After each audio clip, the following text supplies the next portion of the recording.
بسم الآب والابن والروح القدس إله واحد آمين. حكايتنا النهاردة مع قديس جميل كلنا بنحب صورته وطلعته البهية دي ونعمة ربنا عليه. هو القديس الأنبا نوفيل السائح، وهو عاش في برية الصعيد.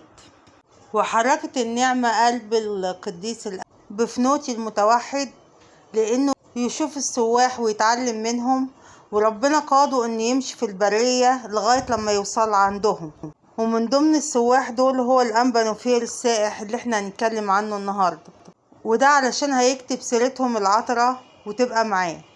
التهب قلب القديس بفنوتيو المتوحد لكتب سيرة السواح ويعرف ايه هي أعمال ربنا عليهم. وبالفعل انتقل ناحية البرية ومشي بتاع 8 أيام، وخلص الأكل والشرب اللي كانوا معاه.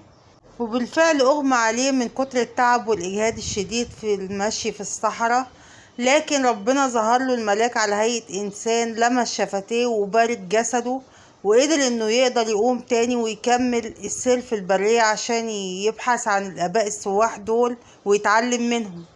وبالفعل قام وما شعرش لا بالجوع ولا بالعطش اللي كان هو حاسس بيهم، عشان نعمة ربنا افتقدته بظهور الملاك ليه. وفضل ساير يسبح ربنا ويشكره على عظيم مجده معاه رغم تعبه الشديد، وظهور الملاك ليه دايما ويعوضه عن التعب والإجهاد الشديد اللي بيبقى فيه. وقدر يكمل الرحلة دي اللي فضلت تستمر 17 يوم كاملة.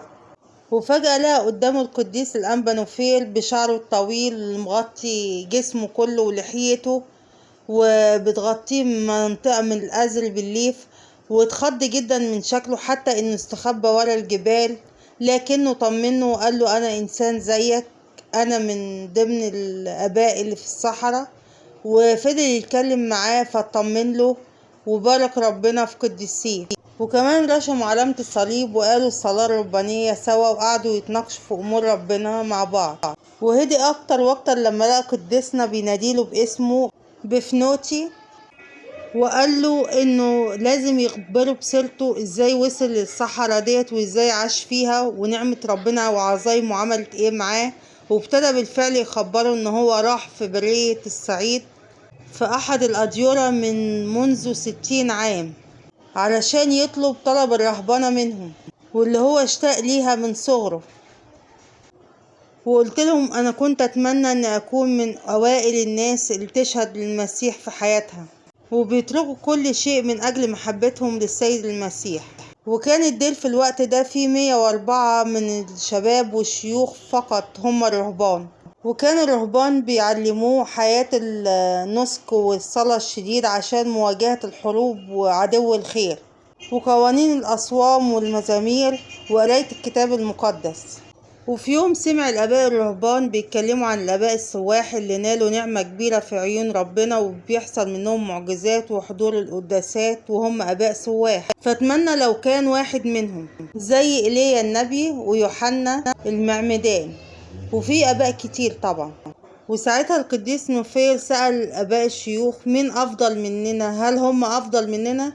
فقال لهم بكتير جدا، في آباء كتير في الصحراء، آباء السواح أفضل مننا كتير جدا، فهم من سكان البرية الداخلية. وبالفعل استأذن منهم وسلك طريق الصحراء، وطلب من ربنا ان هو يعينه في طريقه وان يرشده عن الطريق اللي هيسكن فيه ويمشي ازاي. وهو ماشي شاف نور ساطع جدا من السماء كسر العتمة قدامه عشان ينور له الطريق.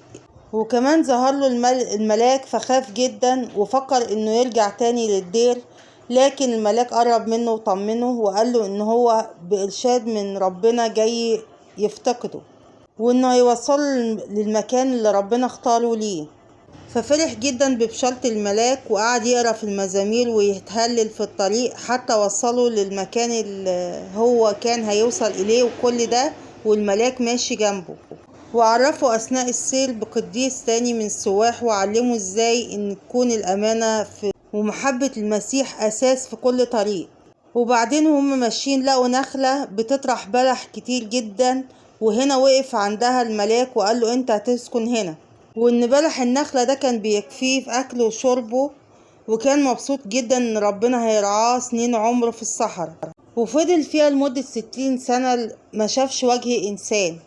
وهما بيحكوا مع بعض عن قصة الأنبا نوفير ظهر له الملاك وأخبره عن ساعة انتقاله، فوشه نور كتير، فخاف الأنبا بفنوتيوس من منظر وشكل الأنبا نوفير، فقال له لا تخف يا حبيبي، لأن ربنا أرسلك مخصوص عشان اللحظة ديت وعلشان تهتم بجسدي بعد وفاتي، لأن الرب أعلمني بيوم عرسي وساعة انتقالي لكنيسة السماويات للأبرار مع الملائكة والقديسين.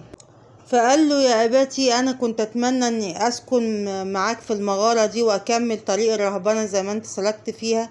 فقال له إن ربنا بعتك عشان من أجل المهمة دي بس، لكن هترجع ديرك تاني وقريب هنلتقي في الملكوت. وكرر كلام بفناتيوس بحوالين السكون في الدير، لكنه قال لكل واحد ليه رسالته وما ينفعش حد ياخد مكان حد.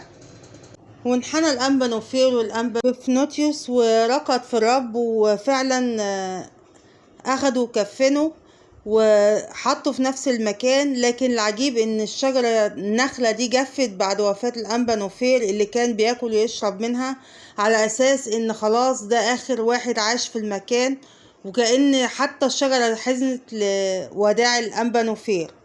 وبنعيد في عيده ب16 بقونة. وكان الدير لما كان فيه الأمهات ظهر لهم الأنبا نوفير وقال لهم ان في بير انا كنت بشرب منه هنا، وقعدوا راهبات يدوروا عليه لكن ملقوش الدير. وظهر تاني الأم في الدير وقال لهم على البير، فقالت له انت اسمك ايه وفي ايه هنلاقي البير ده ازاي؟ فظهر لهم وقال لهم ان هو كان قاعد مدة طويلة قوي في مكان الدير دوت وكان بيشرب من البير ده وهتلاقوه. وبالفعل هم فعلا تاني يوم فحروا ولقوه، ولما دقوا الماء لقوها مرة. طلب منهم القديس في رؤية تانية ان بعد القداس ياخدوا الذبيحة ومية اللقان ويرموها في البير ويرموا الفحم المولع جواه برضو، فيتحول المية لماء عذب.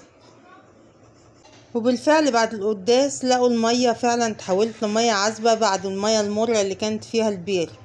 ومجدوا ربنا في قديسيه والأنبا نوفير، وكل الآباء والأمهات فرحوا جدا بالمياه العذبة اللي ظهرت عندهم ديت نتيجة صلوات الأنبا نوفير في هذا المكان المقدس.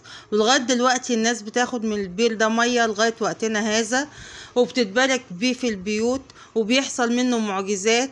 ومشهور الأنبا نوفير بعودة أي شيء ضايع، فكل الناس بتروح لغاية عنده وتترجاه، وكمان بيعمل معجزات شفاء ومعجزات إنجاب. فالأنبا نوفير ربنا كرمه كتير وكان شكله جميل جدا بهي الصورة.